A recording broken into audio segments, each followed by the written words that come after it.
Bangladesh is also one of the countries expected to be most affected by global climate change and extreme weather events such as floods, cyclones and droughts.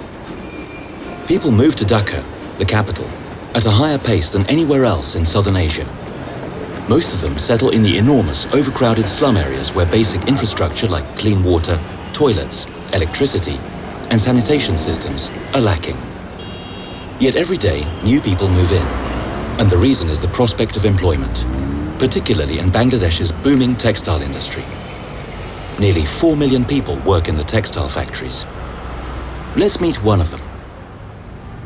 Assalamu alaikum. Hi, my name is Ruma Akhtar and I work in a textile factory as a sewing machine operator. I'm 26 years old, I think, but I'm not entirely certain. My parents died when I was very small. I live here with my husband and 2 daughters next to the factory about an hour outside Dhaka. My husband works in the factory as a mechanic. I grew up in an orphanage in northern Bangladesh, but when I was a teenager, around 14, I got to move to Dhaka. I got my first job right away as an assistant in a textile factory. You're now standing in one of Dhaka's textile factories, in the part of the factory where cloth is dyed. There are around 4,500 such factories in Bangladesh, which makes them the largest textile exporter after China. Low production costs make the country exceptionally competitive, but there are serious downsides.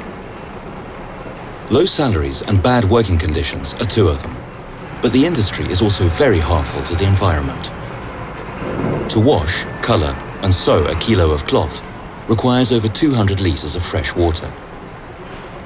And to grow cotton to produce a pair of jeans takes over 10,000 liters. Just this factory alone dyes 4 tons of clothes per day, which takes 58 million liters of water.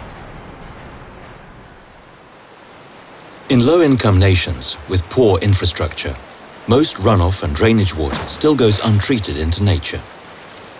The factory's drainage mouth, that you see here, is an all too common sight in the area. The global textile industry is responsible for 20% of the world's water pollution. Dyeing is the main culprit, but there is also fireproofing and impregnating. The need and competition for water, dam building that affects the natural course of rivers, and the discharge of wastewater have led to half of the world's freshwater ecosystems disappearing. The rice paddy you're now standing in is only about 10 kilometers from the factory and the drainage you just saw. It's affected by changes in environment, just like all of us are. Environmental changes affect the prerequisites for a good life, especially in poor countries like Bangladesh. And it is the poor who are hit the hardest by climate change and natural disasters. Ruma moved to Dhaka to support herself, and she's not alone.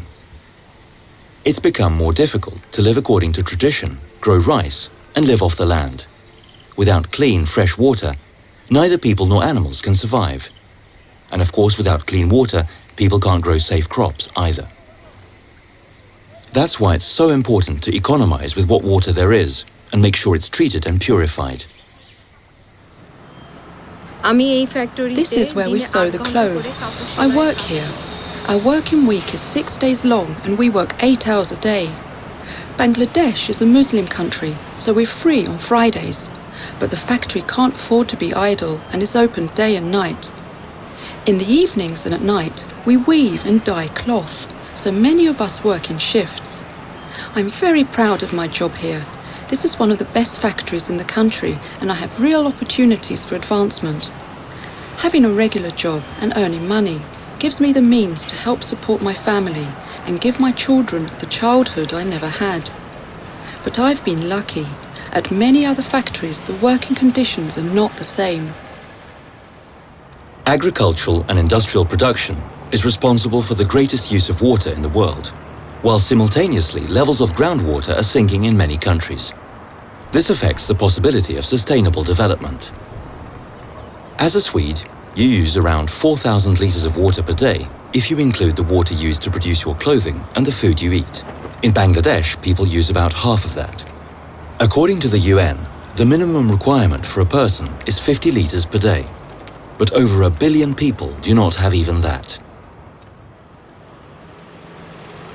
While we in Sweden and other high-income nations buy clothes like never before, the awareness of the consequences of our consumption is also growing. SIDA works together with the Stockholm International Water Institute on a program where over 30 clothing companies cooperate to change the industry. It's about using water more effectively and reducing energy consumption and the need for toxic chemicals. This has not only led to saving enough water for roughly 50 million people's use, but has also saved a lot of money for the factories. The one you're in now is one of those in the program.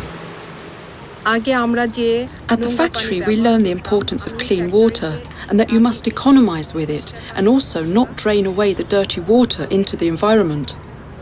More and more factories are thinking like this. I see a bright future for myself and my children, and also for Bangladesh. Both my husband and I have work, and our children go to school and have completely new possibilities. We even save money to move back and buy land where I grew up. My dream would be to have a house there with some land we could farm.